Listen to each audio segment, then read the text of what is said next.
Previously on Funny Science Fiction. What do you mean you can't understand me? I talk fine. Yes, I do. Yes, I do. You don't understand English.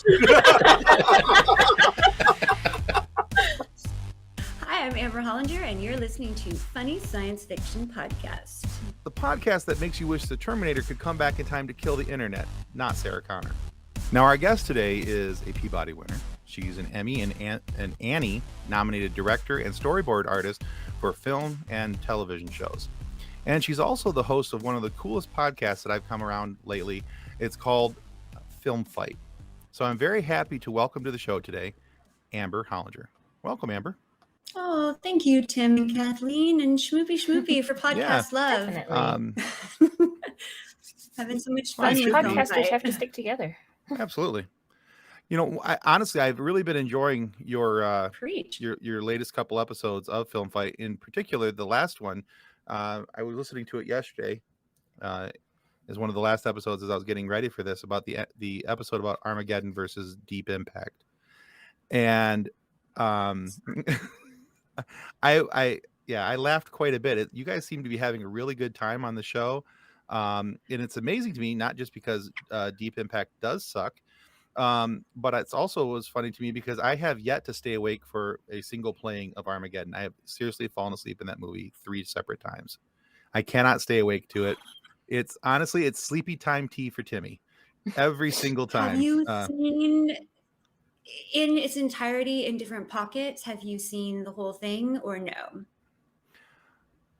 No, honestly, I've never finished it because every time I'm like, I've made it farther each time before I fall asleep. And you'll hit the end. You know, Right. you turn on the TV, you'll hit the end of the movie that you've seen or tried to see before, and be like, "Oh, that's what happened." Oh, so you missed like the heart-wrenching stuff that made us cry. Yeah. I honestly, every time I've seen it come on TV, I'm like, "Oh, that's the one I fall asleep to." Click. Nap time. But I brought all that up because I thought it was a really interesting discussion that you guys had on the differences between the two movies and everything else. And it made me wonder how you guys came up with the concept for Film Fight and the premise behind the show. And I was hoping that maybe you could share that with our audience because maybe they're not familiar with your show and I want them to know how awesome it is and why they should be listening to Film Fight. Oh, that's so cool. It's fairly new. I think we only have 7-8 episodes. We have, I think, 4 or 5 more in the can that I still have to edit down. But initially, it didn't even start off as a film podcast. My friend Zach had started showing me these weird bot scripts, and we got into this like intellectual conversation about bot scripts and are they real and are they not real, and is a bot script any better than a human written script? How cool would that be? It's such a good conversation. How cool would that be if we took a bot script and then paired it up with a real script to see what the differences were? So it started out as like a kind of a script comparison podcast or idea, like at its genesis, and then it kind of moved into just like maybe it would be script fight and take out bot scripts altogether and just take these two scripts from a screenwriting point of view. Before you ever get to filming, what can you do on the page to help your story or hinder your story? Because, you know, as a story artist, but now as a director in particular, you have to know story front and back, structurally, screenwriting wise, format wise, because if there's something wrong with the script, it's my job to fix it somehow in the final version of whatever I'm executing on screen. So, but everything starts on the page, and story is king. That informs every decision that you make. And especially as a director, you have nothing but choices, and this helps point you in the direction of the choices that you would like to make. And I could talk about it forever and ever. So I'm like, yay. And I know, just total dum-dum, I know nothing about podcasting. So I was just learning as I went. Eventually, the script fight idea turned into movie fight because we thought it might reach a larger audience, because everybody goes and sees these movies and probably has similar discussions at home of like, oh, this movie didn't work, this movie sucked, and this movie was so much better. Why? And I thought that was really interesting. So I liked the idea of putting it into, I love to box. So I liked putting them in a ring and creating like a match format for them. I thought that'd be kind of kitschy and cool and something everybody could get into. Everybody has your opinion. There's no right or wrong opinion. It's all subjective. So super fun. Yeah, I love the fact that I can't remember which guy is doing it, but anytime somebody has notes on a show, he has a little intro song for it, and it just kind of cracked me up. He's like, like a piano, and hey, somebody's notes, Funny.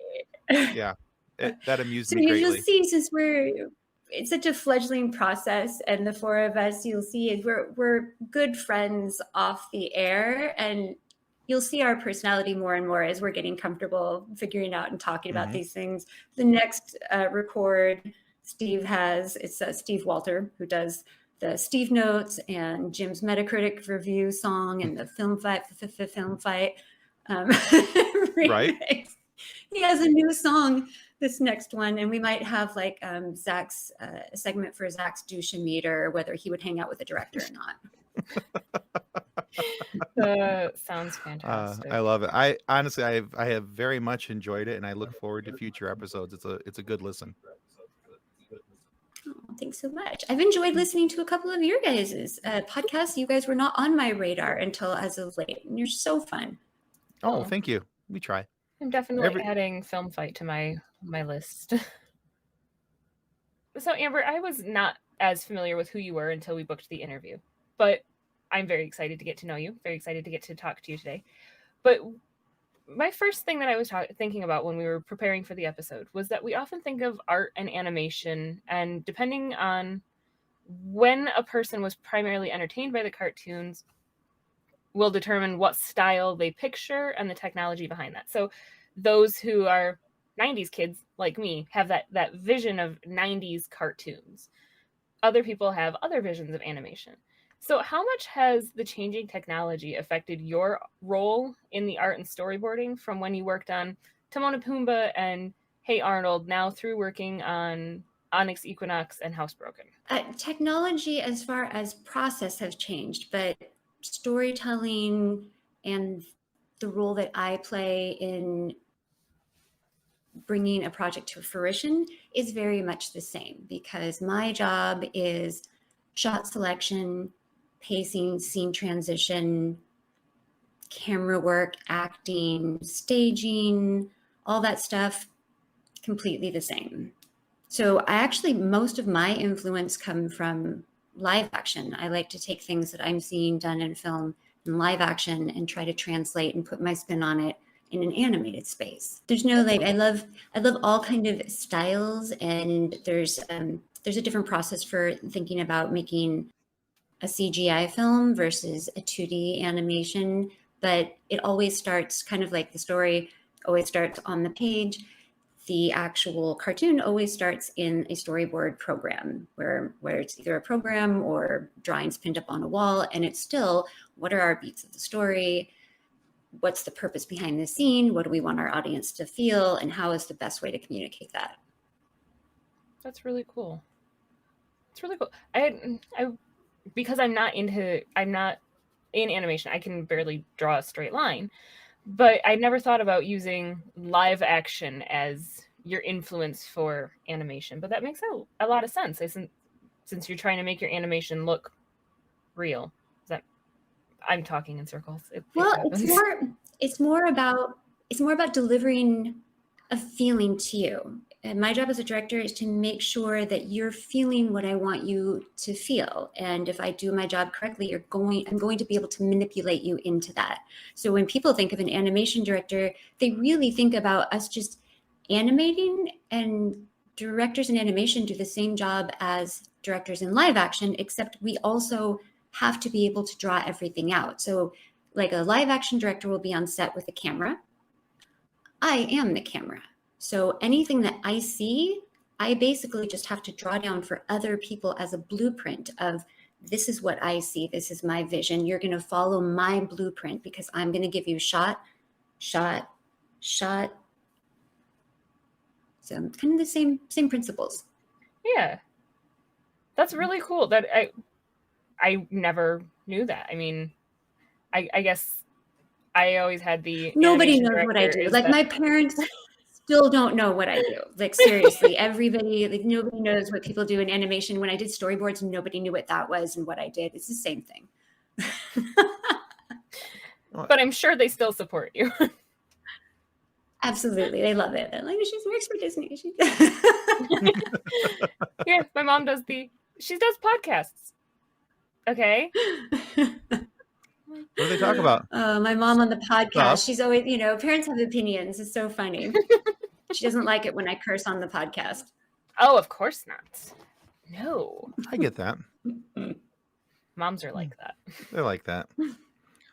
So actually, your answer for that actually is a perfect segue into my next question for you. Now, growing up, You're I was welcome. always told that the only stupid question is the one you don't ask.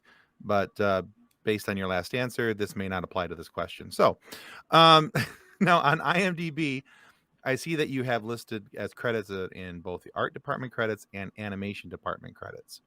So for those of us who may not be artistically smart or understand what the difference is, could you break it down like we're 5-year-olds and with crayons and the whole 9 yards? And what is the difference between the two, and how do they affect the shows as you work on them?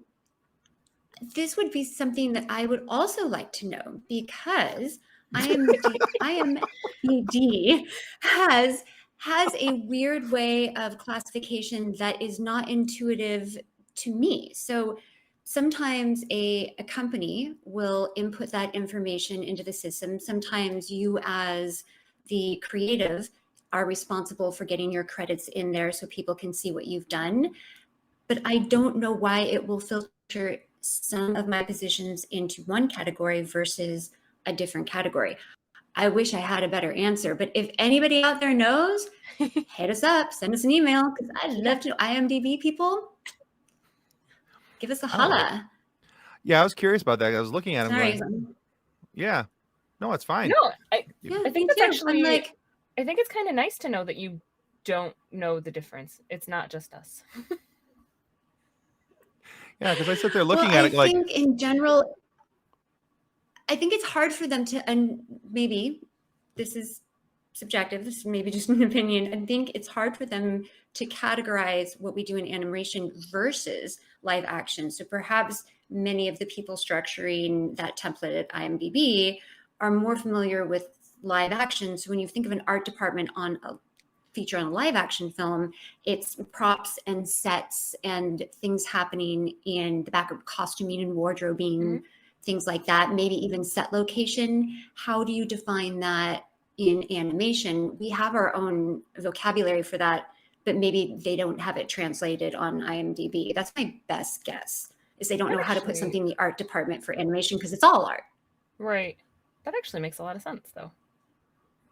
We're gonna go with that being the real answer. We're gonna I'm not a real answer until somebody believes it. So Amber, your work has been an important part of so many people's childhoods, especially with the Disney and the Nickelodeon work. I am going to 100% admit my husband still cries a little bit every time he watches the Tigger movie. Anything Pooh Bear related, there are tears in this house every time. So in your case, what were some of the shows? He's a softie. He's a big old softie. Like the Christopher Robin movie came out when I was pregnant with our daughter and openly sobbing in the movie theater. Like that movie was brutal. I mean, that movie is brutal. It's so sweet though. I love it so much. Although after the memes of watching, the memes that came out with Ewan McGregor sitting there and Pooh Bear walking up with as Grievous with the. I know. I love the Pooh Bear. Yeah, that was a nice cycle of memes. I did enjoy that quite a bit. Yeah. So Amber, in your case, what were some of the shows that shaped your young mind? And have you been able to pay homage to any of them in your work that people may or may not have noticed? Yes. So one, I absolutely loved and still do Scooby-Doo. It's one of the OG fun. It's simplistic in its original state of airing, but I've enjoyed all the iterations of Scooby, aside from Scrappy-Doo, all the iterations of Scooby-Doo. Scrappy-Doo's just horrendous.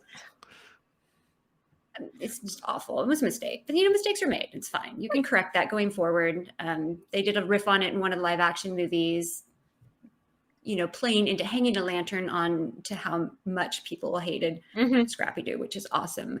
But I'd always wanted to work on Scooby. I did get to do one Scooby movie, the Scooby Lego version, Scooby's Beach Bash. Totally loved that. And I got to work on Mike Tyson Mysteries, which is basically a Scooby ripoff using Mike Tyson and characters in there, a pigeon instead of Scooby-Doo. It's just like a great, blasphemous, weird show, but it takes all that love of Scooby-Doo and then feeds it through a funnel of adult entertainment through that lens. And I just really loved it because talk about live action influencing me. That is a more cinematic, real space kind of show. So I could take shots from like Breaking Bad and infuse them into Mike Tyson Mysteries. And it doesn't seem like those two things might go together, but some really nice filmmaking going on in Mike Tyson Mysteries. Yeah. Robotech, when I was growing up, just totally geeked out. It was my first anime property that I was exposed to, and it absolutely hooked into Japanese storytelling from that moment. So I've worked on a few anime projects in the last 5 years or so, and I love being part of that. You're not, unless you went to Japan and kind of learned that craft, it's always our American interpretation of that at least that I'm trying to put out there. But those qualities and properties, I think, are something that American audiences are really, really starting to connect to more and more, even though globally anime is the most successful form of animation in the world. There's so many things that I think can infuse and make our entertainment so much better. So I'm trying to sneak that stuff in there. So that's absolutely influenced me. And then Disney's The Little Mermaid is really what made it just blew my socks off. And I knew that my love of filmmaking and my ability to draw should be executed and played out in a career in this world somehow. So that's really, that was the catalyst for me. That's gotta be so cool, going from being that little girl watching The Little Mermaid to then getting to work at Disney. Like, Disney makes dreams come true, for real. Like, that's amazing. Cue the fairy dust now. Yeah. Oh my God.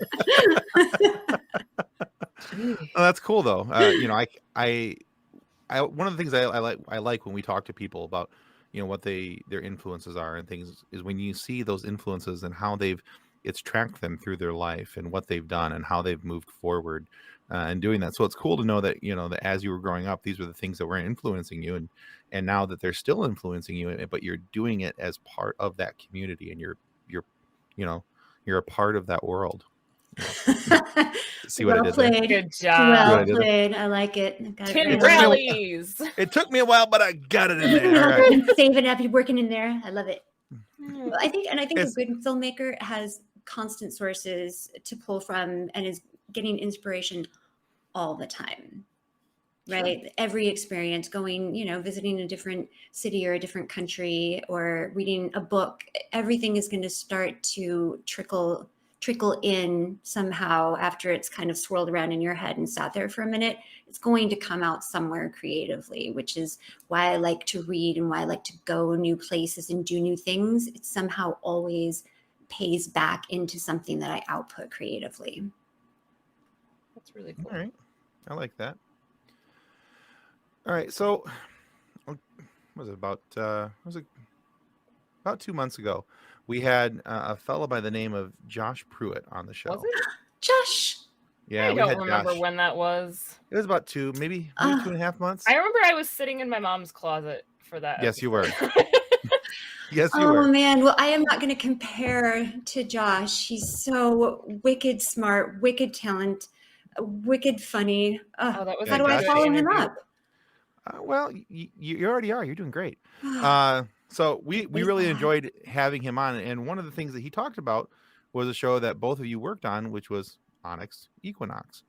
And one of the things that Josh said about the show, and one of the things I noticed about the show, was that it's more of an adult take on an anime style. It's not true anime, but it's an anime style. But one of the things he appreciated about it most was the fact that, because like you, he's worked on a lot of kid shows and kid friendly shows. To work on something that was a little more, adult in nature. He liked the change of pace. He liked the change of platform and working in that platform. Now, for you in working on that show, did you have a similar feeling, or what was your experience in working with Onyx Equinox? Well, I loved, first of all, the authenticity of where it came from. Sophia Alexander is a tremendously talented young woman who came up with this series and pitched it and sold it, and then ran it and executed it in a way that showed composure and thoughtfulness beyond her years. So it had, and it was really, really true to her background. So I was just really impressed with that in general. But anime at its normal level is adult. Japanese culture doesn't really play kid adult. It kind of always plays one level, which is just telling stories, and True. And adult themes are usually intertwined just because that's life. So I personally love going from one kind of audience target, I guess, your demographic. I like switching that around. I've worked on several primetime properties. I like getting to play into those sensibilities as a storyteller. So absolutely, I loved that. There's something about, being able to impale a character and annihilate them and kill them and feel sorrow that you lost them, or feel shock or horror, which you obviously can't do in, like Little Mermaid. It can't happen in Blue's Clues, but No, yeah, and that's, for me, that was one of the things. Watching a few episodes of that show, I don't watch a ton of anime. My daughter's a huge, and I mean massive, anime fan. Mm-hmm. Like, we just last weekend we bought so much manga for her. It's not even funny, because she had to have these particular books of the one. This one anime that she really likes, which happens to be about volleyball players. It's the weirdest show I've ever seen in my life, and they're all super cool, right? Sure. Kind of. I don't remember the name of it, but I just know that she watches it, she loves it, and so I'm supporting it. You're a good dad. Yeah. Well, sometimes. I should say, as long as we're talking about Josh, is that Josh and I are currently working together right now. Oh, really? Ooh. We are on the same show. He's writing for Hamster and Gretel, which I am directing.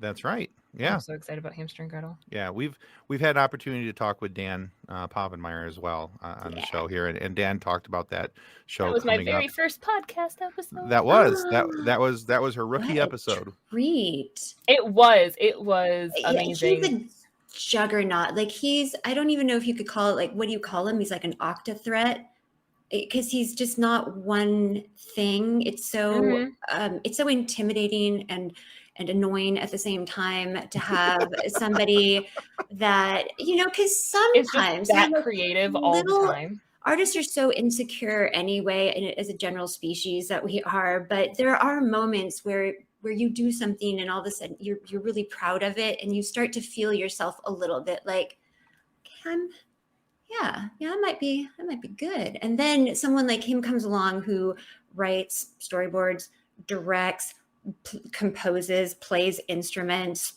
does voices. I mean, really, just beep beep beep off.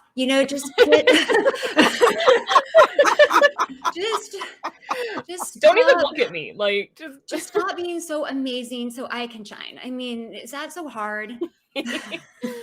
No, I can totally see that. I think he, even in our episode, he outshined all of us, and it was really? This is our show.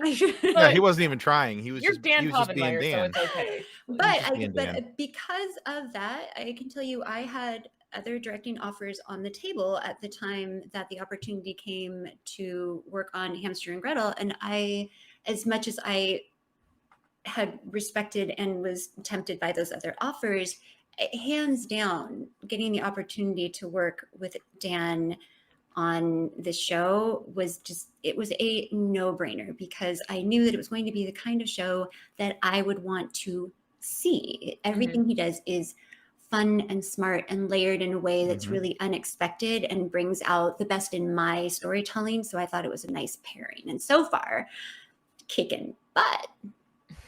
Yeah, Excited that's for it. awesome. You know, that's one of the things I love about Dan's work is that, you know, when I originally started watching Phineas and Ferb, it was because I was watching it for my kids. And, you know, next thing I know, they're not even in the room anymore. And I'm watching the show and laughing because it's so smartly written, you know, that there are jokes, I'm sure, that go right over kids' heads, but I found them hysterical and I'm laughing. And the same thing happened with Milo Murphy's Law. And, you know, and I'm sure that the same thing again will happen with Hamster and Gretel, just because it's, you know, it's that same type of genius. And to know that you're working on it as well and Josh is working on it, all makes me want to, you know, pay that much more attention. How can it lose? Right. This is like the trifecta of fun that you've had on your podcast. Exactly. It really is. It's funny. My mother-in-law is, as a general rule, not a big fan of animated anything, which is hard for me, but also it's a different generation. She was not as exposed to animation as I was. But watching Phineas and Ferb with my daughter and my mother-in-law is laughing harder than the rest of us. And I'm like, I told you it was good. Like, I cannot wait for Hamster and Gretel and for her to just lose it. Like, it's gonna be, I know it's gonna knock it out of the park, and I'm so excited for you guys. So, and clearly we won't hold you to this. And Dan had, all he could say was that he thought maybe sometime in 2022. Do you guys have any idea of when it might be coming at this point? Or are we just still saying 2022? I will let him make any official Probably smart. announcements. Probably smart. But we know it's getting there. It is. We're super, super excited about. Disney is super, super excited about it. It's been, I think I can say this without getting in trouble, that it's tested wonderfully with audiences, and Disney is fully backing us and supporting us, which is a wonderful feeling. So That's validating for all the hard work we've been doing, and we've been having so much fun with it. And it's just a great show. I think it's a little bit different than his other shows. It's infused with more cinematography and maybe more action sequences, and it brings a lot of unexpected heart, because even though it's billed as a superhero show, at its essence, it is a story about the relationship between a brother and a sister. And that really is the vehicle and the lens in which we tell all the stories, because it all feeds back into this relationship, which we genuinely care about as an audience, or at least you should if we've done our job right. Right. There you go. I'm so excited for that show. So I've mentioned my daughter because she loves Phineas and Ferb. She loves all things animated. She just turned 3 last month. Oh, yeah, like it is like the best age. I love toddlers. I mean, they are a nightmare. They're a nightmare, but I love them. Oh, they can do no wrong when they're that little. Oh, but they can push so many buttons. But no, I'm so excited for Hamster and Gretel with her because she actually just got a hamster. Oh. So it's going to be quite the event when Hamster and Gretel comes out and Honora starts watching Hamster and Gretel with Jelly That'll Bean. be a whole thing at your house. It will be. I'll be listening to hear what happens. It will be. I expect many, many things to go awry, and it'll be fantastic. But my last question that I have for you today, Amber, is also related to my daughter, because she loves to draw and color and paint and play with Play-Doh, which is one of the biggest messes in the entire world. I love it, but it's a mess. Listen, it's not glitter, though. It's not glitter. It's not glitter. It is not glitter. Tell yourself that daily. I'll take the Play-Doh. Kept away from her so far. Take the Play-Doh win. Yeah. I mean, I love glitter, but I have kept the glitter away from the 3-year-old so far. But we're trying to do our best to encourage her creativity while not letting her literally splatter paint on the walls, because I feel like she would. She totally would. So what advice would you give young artists, young animators, to help them keep going and to try to make their break in the business? Well, yeah, it's interesting that you've posed this question towards like the youth market. I was just part of a panel discussion at a local college here in Santa Clarita, all geared towards youth and how to break into the business. And through the Zonta Club, which is a international global organization, and it works to empower women through service and advocacy. So we have resources available to maybe people that are underrepresented or don't have the tools to help themselves in a particular area. So we kind of focus on that. But the biggest bit of advice I can give somebody that's trying to break into the business is that it is really dependent upon you and your personality, your desire, and your passion for it. If you are an artist, you can't stop. I could not do something else. There was no plan B for me. There was no, I shouldn't do this. It was just, I have to do this. So I think assessing your personality is one thing. If you are not up for drawing for 15 hours a day, if you're not up for schedules and deadlines and turnarounds, if you don't have that kind of burning passion for it, you're probably not, it's probably going to be a hobby for you and not a career. I think knowing yourself and putting yourself in a position where you can succeed is probably the very first step. But otherwise, you have, when I was growing up, I did not have the internet or access or anything. And yeah, get off my lawn. I'm super old. But everybody has resources now. You can go online. If you can't afford college, you can go and find a free art class online, a free storyboarding class. There are mentorship programs and internship programs. You just have to look. You have to put the effort into it.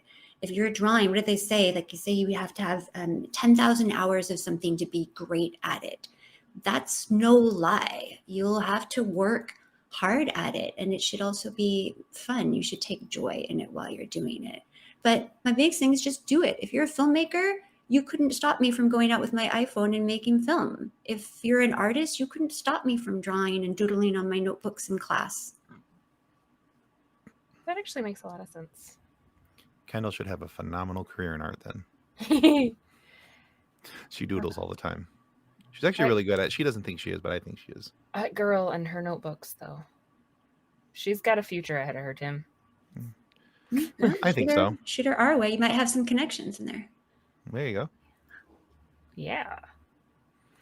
All right. So, Amber, we've reached the point in our conversation where we like to take our guests through a little quiz. Okay. All right. It's a 5-question quiz. She's prepared for this. She's watched our show. All questions are multiple choice. All right. Okay. So it'll help you a little bit. Okay. Now, if you get 3 of the questions correct, we're going to send you one of these handy dandy I gave to the Red Shirt Widows and Orphans coffee mugs. Oh, even though I didn't? If you get 3, right. Oh. I see what you did there. Okay. So, yeah, we're going to give you one of those. We're going to give you one of those coffee mugs. Okay. Okay. If you get 4 of the questions right, we're going to send you the coffee mug and the book that this short little video is about. Introducing the new novel Dances with Aliens by Drayton Allen. Thomas, the last man on Earth, is stuck being a dog. Not a 4-legged dog that goes woof, but a singing, dancing dog of the theme park variety. The theme park, where Thomas has worked for years, is now overrun with alien kids begging him to perform dances and do tricks. But how could this have happened? Is humanity really gone? How does an intelligent race of aliens develop the technology to travel the cosmos, invade and conquer Earth, yet not recognize a guy in a dog suit? Available at DraytonAllen.com. So that's Drayton Allen. That's He's the founder of incentive. That is incentive. That's right. And he is also, Drayton's the founder of our Facebook group, which is now over 162,000 members, I believe. That's nuts. Congratulations. Well, thank you. And also, I would just like to say that whether or not I get the mug or win or lose on this quiz, I would please send me the link to donate to the Absolutely. fund. Absolutely, we'll do.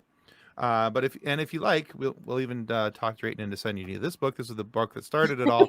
It's called Custodians of the Cosmos, which is a book about a young man who wanted to join something like the Starship Federation from the Trekkie people. I have to be careful how we word that. And it's Star Trek-ish. Is that a thing that you have to worry? I didn't know. Is there like a wrong Has way there been to an do issue that? now that I'm not aware of? I was told that I needed to be more careful. You how can I call said it. people Trekkie? Is that offensive now? Oh, No. it It was was the use of Star Trek lingo in the book. Oh, my bad. I'm like, oh so gosh. it's- Okay. Yeah, it's Star Trek-ish. It's not Star Trek, but it's not. So he wanted to join something like the Federation, but he washed out, and so instead now he boldly goes to clean up after those who boldly just went. It's a whole thing. So anyway, if you get 4 out of 5, we'll send you both books and a coffee mug. Okay. All right. All right. So, however, if you get less than 3, we take a picture of you, we make a meme out of you, and we put it into our Facebook group. Fair Are you okay enough. with that? All right. Very good. All right. It'll So be the least embarrassing thing that happens to me this week. give it time. We're not done with the interview yet. You'd like to think that. It's only All right. Thursday. So the quiz it's called the year of the movie. What it's going to do is we're going to give you 3 movie titles. And then in the multiple choice, we're going to give you 3 different years. You have to tell us which year all 3 of those movies came out. Okay. All right. All right. Question number 1. Armageddon, Deep Impact, and The Waterboy. 1998, 1997, or 1999? 1999. No. Oh, did I get it wrong? It was on my podcast. 1998. Oh, so close. Those movies are so old now. Wow. They Well, feel now like I they have were just a few years ago. It's so sad. I can't believe I got that wrong. Hold on a second. I'm double checking. Make sure I I didn't thought do it it was. wrong. No, you're probably right. No, it says right here. Of course, Wikipedia is infallible. I know. I could have. No, I should have just looked and, it up really quick on also- my computer. IMDb also says 1998. So, okay. So we'll use those 2. It was as a correct done. on my podcast. I'll say that. Yeah, you did say 1998 on the podcast. It's good. So, all right. So, question number 2.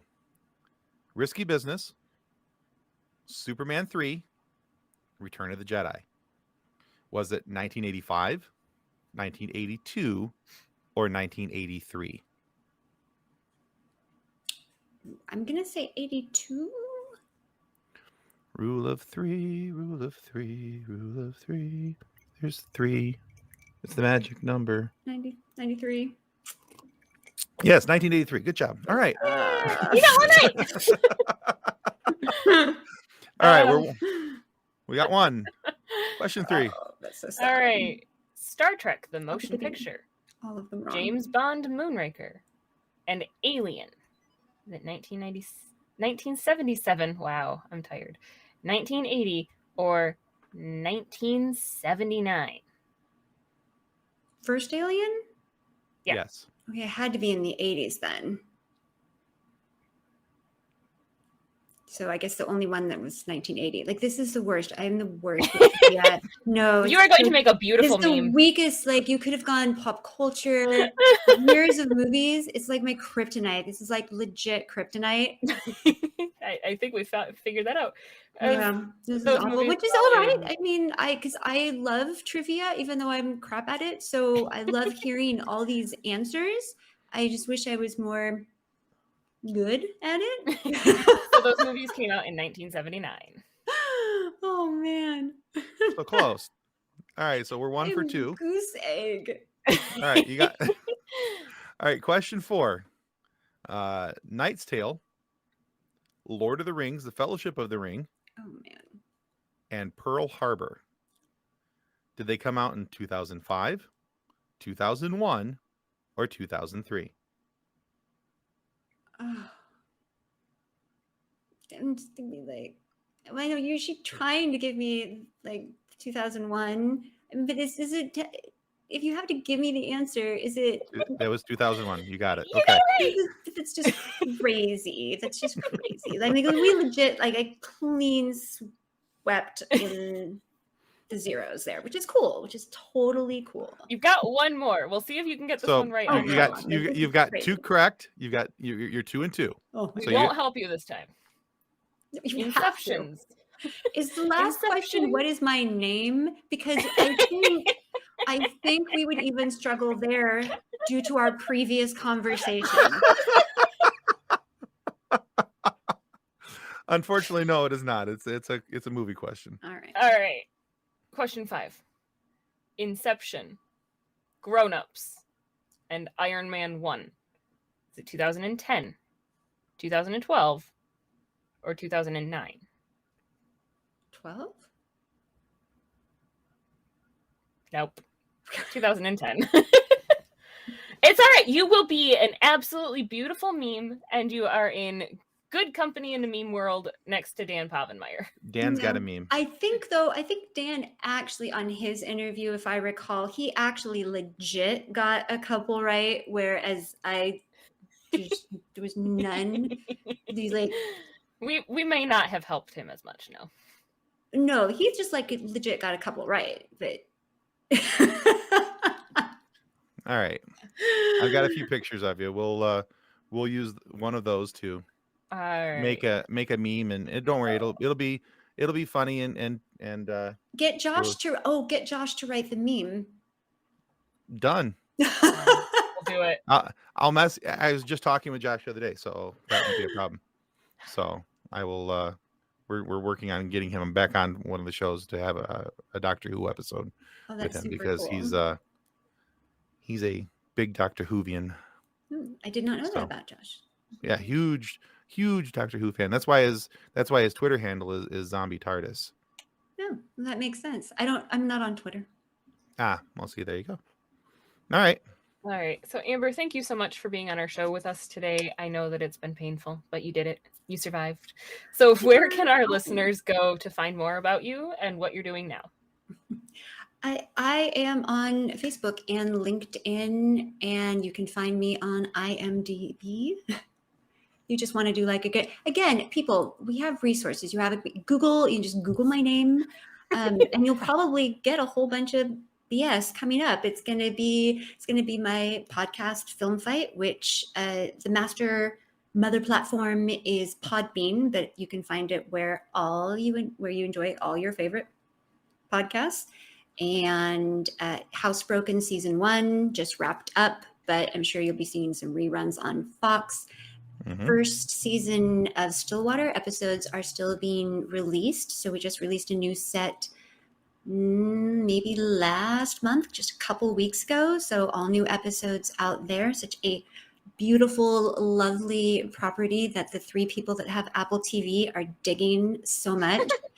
Loving it. So, but it is a beautiful, lovely property full of mindfulness and Zen, slower, not your normal, not what I'm doing now, which is fast and fun and furious. And what else do I have going on? Check out the Zonta International organization. It's just a great, another place if you like to get involved in community service that can benefit all cities and maybe even help somebody that you know. Awesome. We will definitely link all of those in the description. And I think honestly we should just start adding just Google them. Just Google them. Yeah, like how hard is it? You guys have a computer? No? Right? No? Go to the library and get a computer. I don't know. Just use that. Where can you find our guest? Google. But we will definitely make sure that we link those for those who are less who just want the oh my goodness, no, and there's actually something else. October 16th, High Guardian Spice, anime inspired series that I directed on first season, is dropping on Crunchyroll, original series. Awesome. So same platform that did Onyx.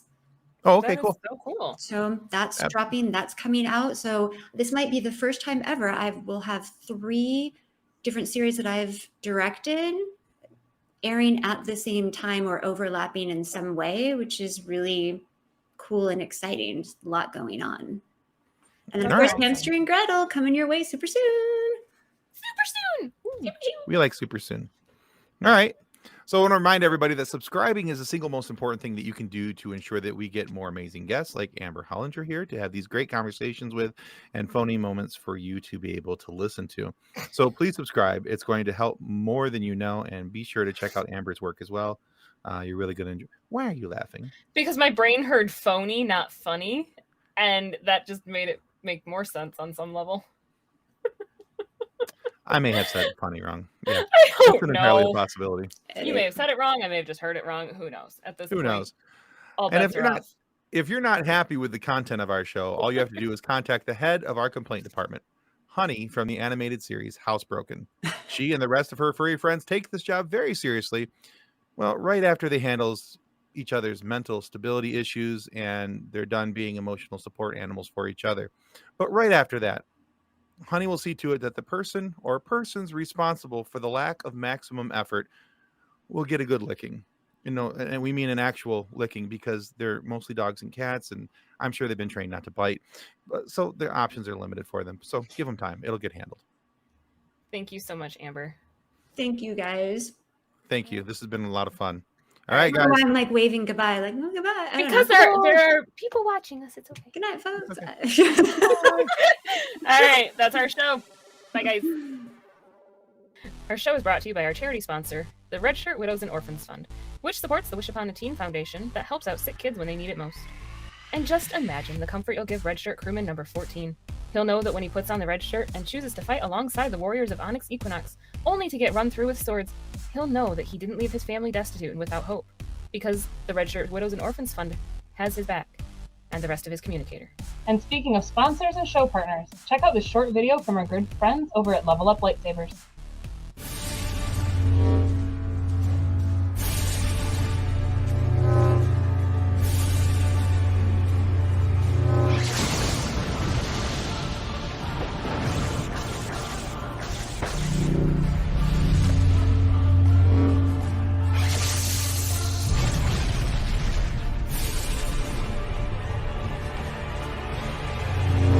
Information about Level Up Lightsabers and their online training sessions can be found in the episode description below. On behalf of the rest of the hosts of Funny Science Fiction, we'd like to thank you for listening to this episode. If you'd like to be a guest on one of our future episodes, please contact us by means of our Facebook group, Funny Science Fiction. You can find us on Twitter or Instagram using the handle @FunnySci-Fi, or you can go to DraytonAllen.com and click the Contact Me link at the bottom of the page. Thanks again. Hope you enjoyed the episode.